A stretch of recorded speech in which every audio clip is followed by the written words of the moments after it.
사막에서 온 의사가 한국 의료의 빛을 마주하다. 사우디 최고의 영상의학과 의사가 우연히 발견한 한국 의료의 놀라운 비밀, 그 감동의 사연을 바로 들어보겠습니다. 그 전에 잠깐, 시청 전 좋아요와 구독은 사연 소개에 큰 힘이 됩니다. 안녕하세요. 저는 파이살 알라시드입니다. 리야드의 종합병원에서 영상의학과 전문의로 근무하던 저에게 한국이란 나라는 지도상의 작은 나라에 불과했습니다.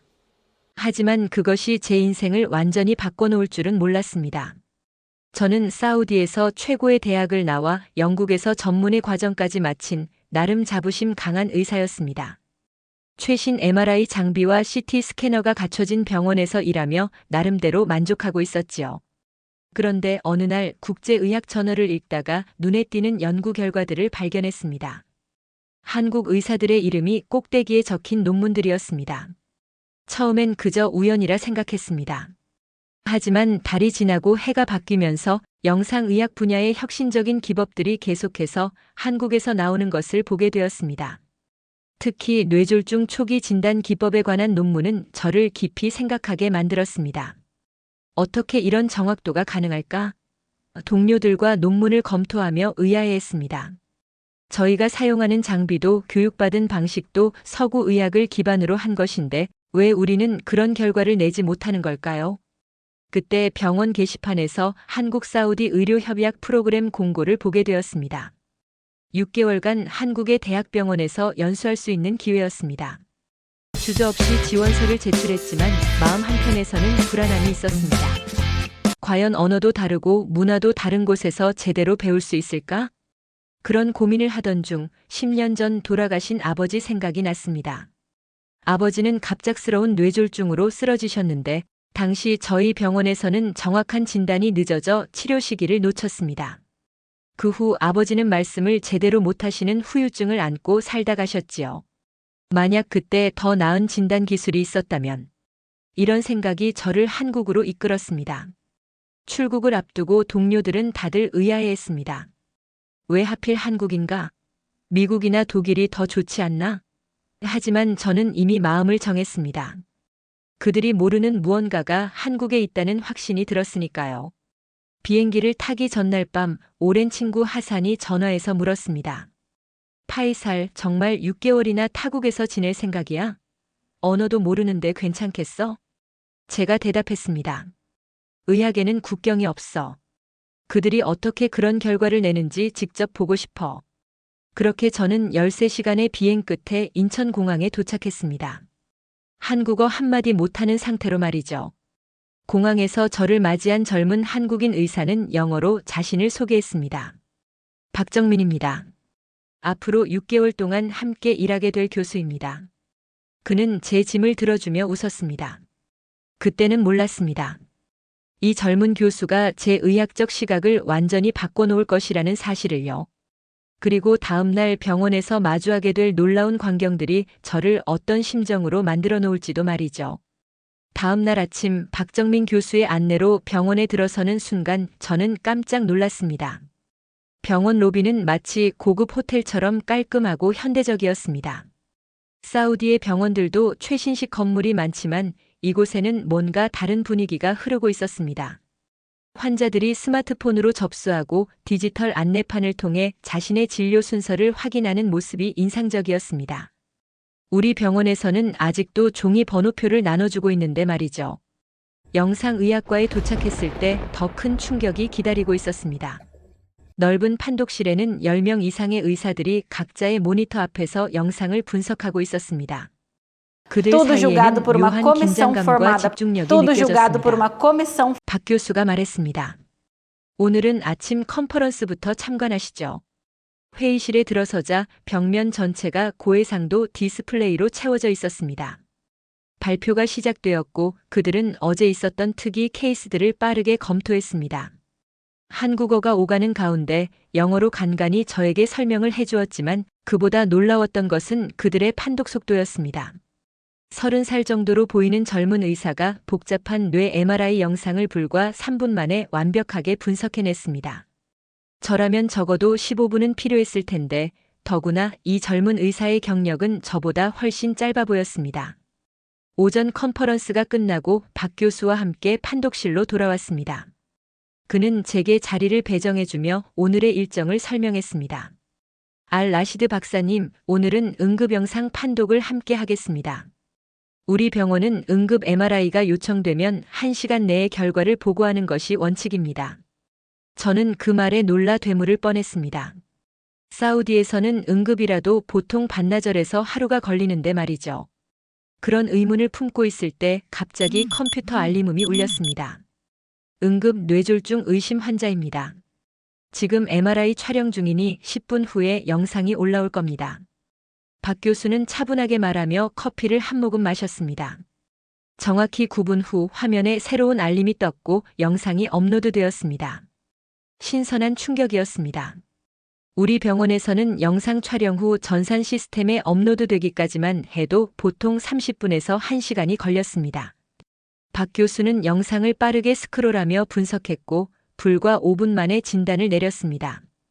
우측 중대 뇌동맥 영역에 초기 허혈성 변화가 있습니다. 혈전용해제 투여가 가능한 시간 내입니다. 그는 신속하게 소견서를 작성하여 응급실로 보냈습니다. 이 모든 과정이 환자가 병원에 도착한 지 30분 만에 이루어진 것입니다. 저는 그제서야 깨달았습니다.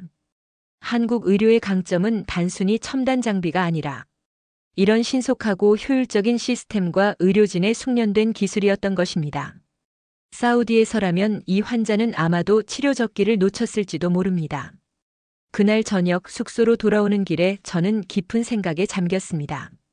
이제 막 시작된 연수 생활, 앞으로 더 많은 놀라움이 기다리고 있을 것 같았습니다. 그리고 무엇보다 제 가슴 속에는 이 모든 것을 배워 언젠가 우리나라에도 도입하겠다는 결심이 피어나고 있었습니다. 연수 첫 주가 지나면서 저는 한국 의료 시스템의 효율성에 계속 놀라고 있었습니다. 그러나 가장 큰 어려움은 바로 언어였습니다. 의사들과 공식적인 대화는 영어로 할 수 있었지만 실제 임상 현장에서는 한국어가 빠르게 오갔습니다. 특히 응급 상황이 발생했을 때는 더욱 그랬습니다. 어느 날 아침 병원 전체에 코드 블루가 발령되었습니다. 영상의학과 의사들도 빠르게 모여 환자의 상태를 확인하기 시작했습니다. 한국어로 급박하게 의견을 주고받는 의료진 사이에서 저는 마치 바다 한가운데 떠있는 섬처럼 고립되었습니다. 그들이 무슨 이야기를 하는지 거의 이해할 수 없었습니다. 그날 저녁 병원 구내식당에서 저녁을 먹고 있을 때 박정민 교수가 다가왔습니다. 그는 제 고충을 이미 알고 있었던 듯 했습니다. 한국어를 조금 배워보시는 게 어떨까요? 의학용어 중심으로 말이죠. 그의 제안에 고개를 끄덕였습니다. 그날부터 매일 밤 2시간씩 한국어 공부를 시작했습니다.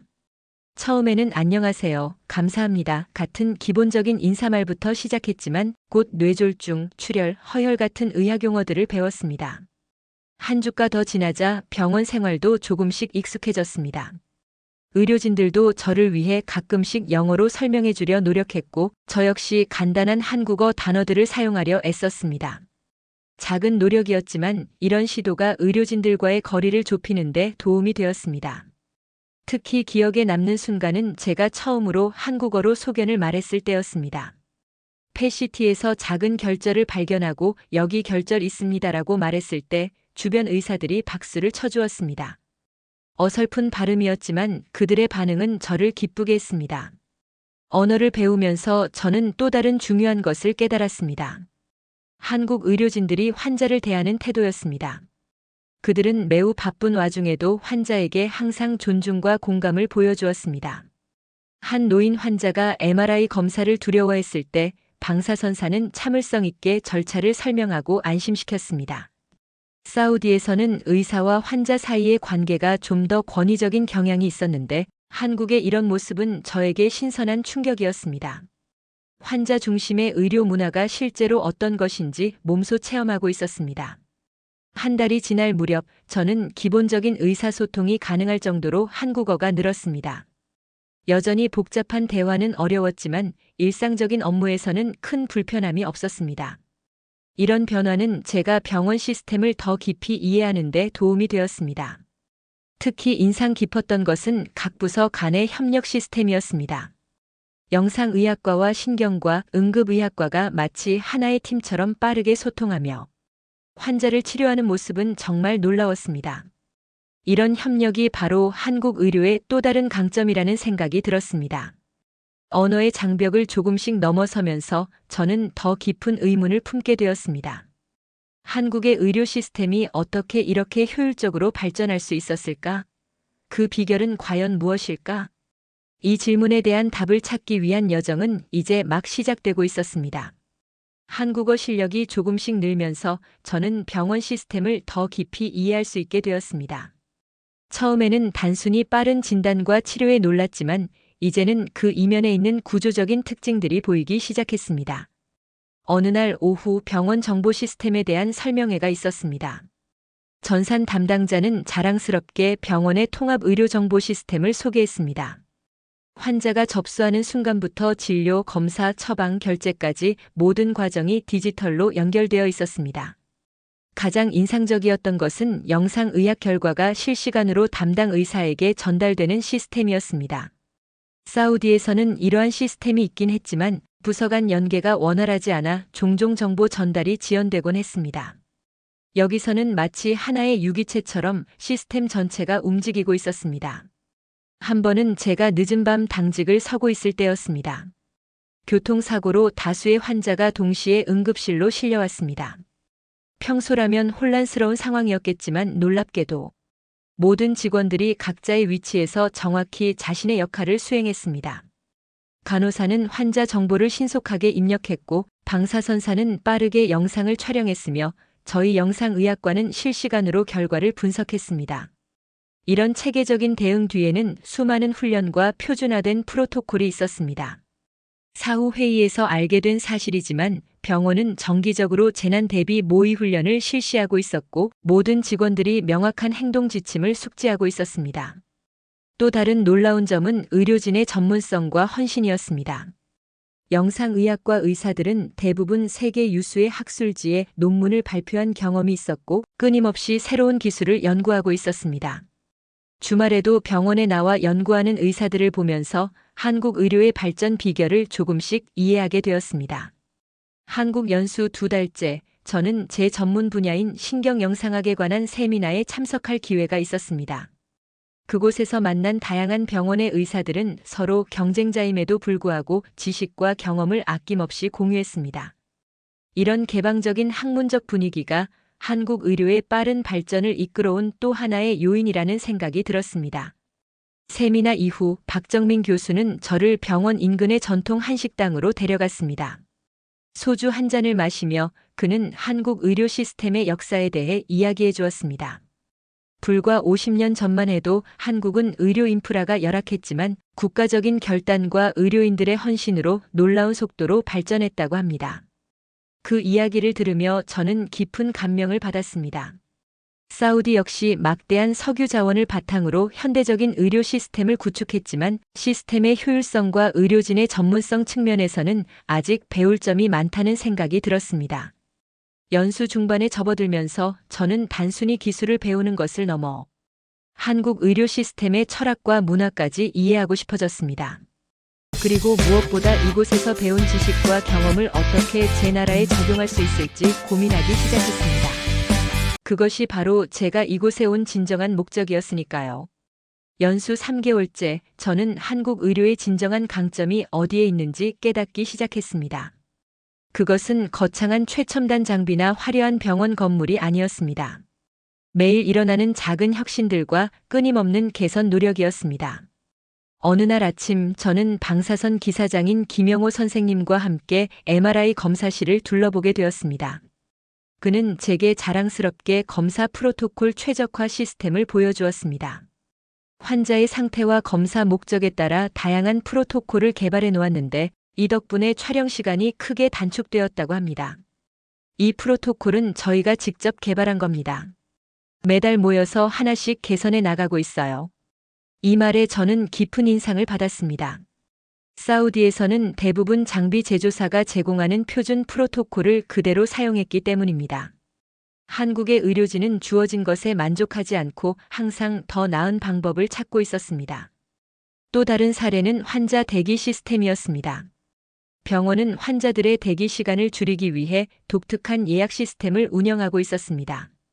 빅데이터를 분석해 검사별 소요 시간을 정확히 예측하고 이를 바탕으로 예약 간격을 조정했습니다. 그 결과 환자들의 대기 시간이 30% 이상 감소했다고 합니다. 더욱 놀라운 것은 이러한 개선이 주로 현장에서 일하는 의사와 간호사, 방사선사들의 아이디어에서 나온다는 점이었습니다. 병원은 매주 개선 제안 회의를 열어 직원들의 제안을 듣고 좋은 아이디어는 신속하게 시스템에 반영했습니다. 연수 중반을 지나면서 저는 이 병원의 개선 활동에 직접 참여할 기회도 얻었습니다. 사우디에서의 경험을 바탕으로 중동 지역 환자들을 위한 특화된 MRI 프로토콜을 제안했습니다. 제 제안은 즉시 받아들여졌고 실제로 중동에서 온 환자들의 검사에 적용되기 시작했습니다. 한국 의료 시스템의 이런 유연성과 개방성은 사우디와 큰 차이점이었습니다. 사우디의 의료 시스템은 상대적으로 경직되어 있었고 변화를 도입하는 데 많은 시간과 행정적 절차가 필요했습니다. 어느 날 저녁 병원 근처 공원을 산책하며 이런 차이점에 대해 깊이 생각했습니다. 한국의 경제 발전 신화가 의료 분야에서도 그대로 재현되고 있다는 생각이 들었습니다. 끊임없는 혁신과 개선을 통해 세계적인 수준의 의료 시스템을 구축한 것입니다. 더불어 인상적이었던 것은 의료진의 자부심이었습니다. 그들은 자신의 병원과 한국 의료에 대한 강한 자부심을 가지고 있었고 이것이 더 나은 의료 서비스를 제공하려는 동기로 이어졌습니다. 제 노트에는 이제 기술적인 메모뿐만 아니라 한국 의료 시스템의 문화적 특성에 관한 기록도 늘어갔습니다. 빨리빨리 문화, 끊임없는 개선 의식, 환자 중심 사고, 팀워크의 중요성 등 이런 요소들이 사우디 의료 시스템에도 필요하다는 생각이 점점 강해졌습니다. 연수 생활이 절반을 넘어서면서 저는 단순히 기술을 배우는 것을 넘어 이런 시스템과 문화를 어떻게 사우디에 도입할 수 있을지 구체적인 계획을 세우기 시작했습니다. 그리고 그 과정에서 예상치 못한 기회가 찾아오게 되었습니다. 계획을 세우기 시작한 그 무렵 뜻밖의 일이 벌어졌습니다. 한 중동 출신 환자가 응급실로 실려온 것입니다. 50대 남성 환자는 한국 방문 중 갑작스러운 흉통을 호소했고 심장 문제가 의심되어 급히 CT 촬영을 하게 되었습니다. 영상을 판독하던 중 저는 이상한 점을 발견했습니다. 폐 하단부에 희미한 그림자가 보였는데 일반적인 심장 질환에서는 보기 힘든 패턴이었습니다. 그런데 이 패턴은 제가 사우디에서 자주 보던 것과 매우 유사했습니다. 중동 지역의 특정 환경에서 발생하는 진균성 폐 질환의 초기 징후였습니다. 용기를 내어 박정민 교수에게 의견을 건넸습니다. 처음에는 그도 의아해했지만 제 설명을 듣고 곧 수긍했습니다. 추가 검사를 통해 제 의심은 정확했음이 증명되었고 환자는 적절한 치료를 받을 수 있었습니다. 이 사건은 병원 내 저의 위치를 미묘하게 변화시켰습니다. 이제 동료 의사들은 제게 중동 지역 환자들에 관한 조언을 구하기 시작했고 저 역시 더 자신감을 갖고 의견을 제시하게 되었습니다. 일방적으로 배우기만 하던 관계에서 서로 지식을 주고받는 관계로 발전한 것입니다. 얼마 후 박 교수는 저에게 놀라운 제안을 했습니다. 병원에서 레지던트들을 위한 특강을 해보지 않겠냐는 것이었습니다. 주제는 중동 지역의 특이 질환과 영상 진단이었습니다. 처음에는 망설였지만 이것이 한국 의료에 기여할 수 있는 좋은 기회라고 생각하여 수락했습니다. 특강을 준비하면서 많은 시간을 도서관에서 보냈습니다. 한국어와 영어를 섞어가며 발표 자료를 만들었고 밤늦게까지 연습했습니다. 특강 당일 예상보다 많은 40여 명의 의사들이 참석했습니다. 처음에는 긴장했지만 제가 잘 아는 주제였기에 곧 자신감을 찾았습니다. 특강 후 받은 뜨거운 박수와 질문들은 제게 큰 보람을 주었습니다. 특히 한 젊은 레지던트가 사우디의 의료 시스템에 대해 더 알고 싶다고 말했을 때는 가슴이 뭉클했습니다. 제가 배움을 받기만 하던 처지에서 이제는 제 나라의 의학적 지식을 나눠주는 위치가 된 것입니다. 이 경험은 저에게 중요한 깨달음을 주었습니다. 의학은 국경을 초월한 학문이며 서로 다른 문화와 환경에서 얻은 각기 다른 강점을 공유할 때 진정한 발전이 이루어진다는 것입니다. 특강 이후 박 교수는 제게 또 다른 기회를 제안했습니다. 한국과 사우디 간의 의료 협력을 강화하기 위한 프로젝트에 참여해달라는 것이었습니다. 그 프로젝트는 두 나라 병원 간 원격 협진 시스템을 구축하는 것으로 제가 연결고리 역할을 해줄 것을 기대했습니다. 이 제안은 제 연수 목적과 완벽하게 일치했습니다. 한국에서 배운 시스템과 노하우를 사우디로 가져가는 동시에 사우디의 특수한 의학적 지식을 한국에 전달하는 가교 역할.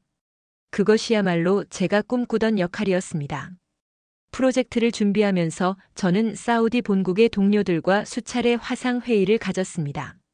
처음에는 그들도 한국 의료 시스템에 대해 회의적이었지만 제가 경험한 사례들을 들려주자 점차 관심을 보이기 시작했습니다.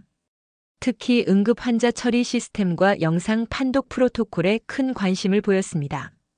연수 기간이 4개월을 넘어가면서 저는 이제 단순한 방문 의사가 아니라 두 나라의 의료 협력을 이끌어가는 중요한 역할을 맡게 되었습니다.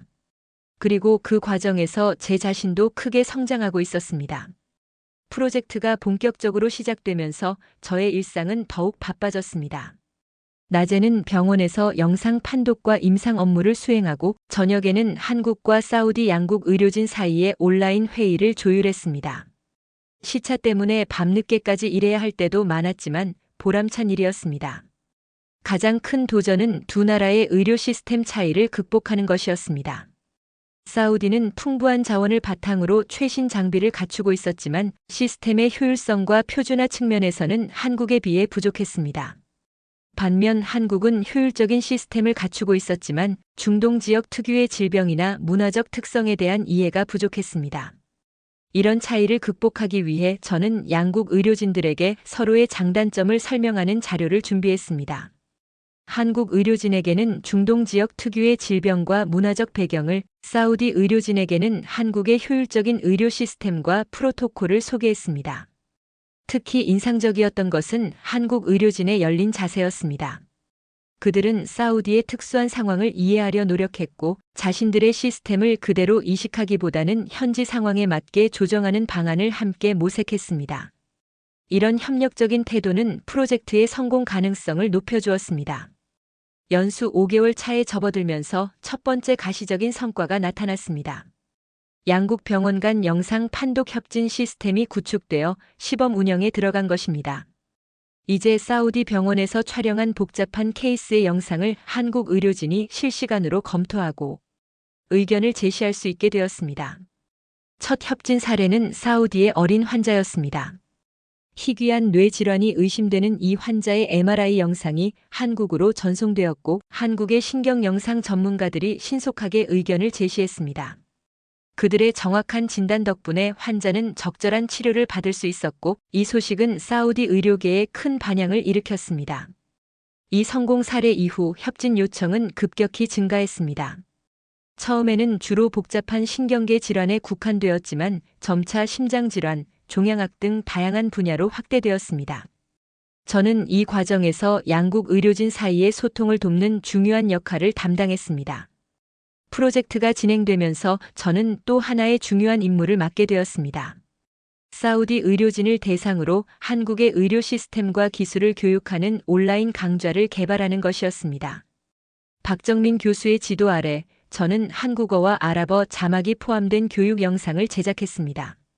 이 과정에서 저는 한국 의료의 핵심 철학을 더욱 깊이 이해하게 되었습니다. 그것은 단순히 첨단 장비를 갖추는 것이 아니라 지속적인 개선과 환자 중심 사고 그리고 팀워크의 중요성이었습니다. 이런 철학적 토대가 한국 의료의 탁월함을 뒷받침하고 있었습니다. 강좌는 사우디 의료진들 사이에서 큰 호응을 얻었고 특히 젊은 의사들은 한국의 의료 시스템에 깊은 관심을 보였습니다. 일부는 직접 한국에서 연수를 받고 싶다는 의사를 표명하기도 했습니다. 이렇게 제가 시작한 작은 연결고리가 점점 더 큰 네트워크로 확장되고 있었습니다. 연수 기간이 6개월에 가까워 오면서 저는 곧 귀국해야 한다는 현실과 마주해야 했습니다. 하지만 이제 제 마음속에는 확신이 있었습니다. 한국에서의 경험은 단순한 기술 습득을 넘어 제 의료인으로서의 철학과 비전을 완전히 바꿔놓았기 때문입니다. 그리고 무엇보다 두 나라 사이의 의료 협력은 이제 막 시작되었다는 것을 알았습니다. 연수 마지막 달로 접어들면서 저는 깊은 고민에 빠졌습니다. 6개월 전 한국에 온 것은 단순히 의료 기술을 배우기 위함이었지만 이제 저는 그 이상의 무언가를 발견했습니다. 한국과 사우디를 잇는 의료 협력의 가능성과 그 중요성을 깨달은 것입니다. 귀국을 앞두고 병원에서는 작별 모임이 준비되었습니다. 영상의학과 전체 의료진이 모인 자리에서 박정민 교수는 제 기여를 높이 평가하며 감사의 말을 전했습니다. 특히 중동 지역 환자들을 위한 맞춤형 프로토콜 개발과 양국, 의료진 간 소통 채널 구축에 큰 역할을 했다고 강조했습니다. 그 자리에서 병원장은 뜻밖의 제안을 했습니다. 연수 기간을 1년 더 연장하여 양국 의료 협력 프로젝트를 계속 이끌어달라는 것이었습니다. 이는 매우 파격적인 제안이었고 저는 깊은 감동을 느꼈습니다. 그날 밤 숙소로 돌아와 저는 오랫동안 생각에 잠겼습니다. 사우디로 돌아가 그동안 배운 것을 적용하는 것이 원래 계획이었지만 한국에 더 머물며 프로젝트를 완성하는 것도 의미 있는 선택이었습니다. 양쪽 모두 중요한 기회였고 쉽게 결정할 수 없었습니다. 고민 끝에 저는 절충안을 생각해냈습니다. 일단 사우디로 돌아가 3개월간 본국의 병원에 한국의 시스템을 소개하고 그 후 다시 한국으로 와서 프로젝트를 계속하는 것이었습니다. 이렇게 하면 양국을 오가며 더 효과적인 가교 역할을 할 수 있을 것 같았습니다. 이 계획을 박 교수에게 제안했을 때 그는 크게 환영했습니다. 오히려 이런 방식이 양국 병원의 지속적인 협력에 더 도움이 될 것이라고 했습니다. 병원장 역시 이 계획에 동의했고 필요한 행정적 지원을 약속했습니다. 마지막 주 저는 한국에서의 경험을 정리하는 시간을 가졌습니다. 그동안 작성한 노트와 자료들을 체계적으로 정리했고 사우디로 돌아가 공유할 내용들을 준비했습니다. 특히 한국 의료 시스템의 효율성과 지속적 개선 문화, 그리고 환자 중심 접근법을 중점적으로 정리했습니다. 출국 전날 박 교수는 저를 한강변 산책로로 초대했습니다. 저녁 노을이 강물에 반사되는 아름다운 풍경 속에서 우리는 앞으로의 협력 방안에 대해 이야기를 나눴습니다. 그는 제가 한국에서 보낸 시간이 양국 의료 발전에 중요한 씨앗이 될 것이라고 말했습니다. 다음 날 아침 공항으로 가는 길에 저는 창밖으로 서울의 풍경을 바라보며 감회에 젖었습니다. 6개월 전 언어도 몰랐던 낯선 도시였지만 이제는 제 삶과 의학적 비전에 깊은 영향을 준 소중한 장소가 되었습니다. 사우디로 돌아가는 비행기 안에서 저는 미래를 구상했습니다. 한국의 효율적인 의료 시스템과 문화를 사우디에 어떻게 적용할 수 있을지, 그리고 사우디의 자원과 한국의 노하우를 결합해 중동 지역 의료 발전에 어떻게 기여할 수 있을지 계획을 세웠습니다. 무엇보다 중요한 것은 이제 제가 단순한 의사가 아니라 두 문화와 의료 시스템을 이해하는 연결고리가 되었다는 사실이었습니다. 그것은 커다란 책임이자 동시에 놀라운 기회였습니다. 비행기가 리야드 공항에 도착했을 때 저는 확고한 결심을 가지고 있었습니다. 3개월 후 다시 한국으로 돌아와 프로젝트를 계속할 것이고 언젠가는 한국의 의료 시스템과 사우디의 자원이 결합된 새로운 의료 모델을 중동에 구축할 것입니다. 그 여정은 이제 막 시작되었지만 한국에서의 경험 덕분에 그 길이 분명하게 보였습니다.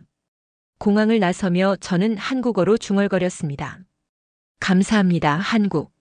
그것은 단순한 감사의 표현이 아니라 의료인으로서 제 인생을 변화시킨 소중한 경험에 대한 깊은 존경의 표현이었습니다.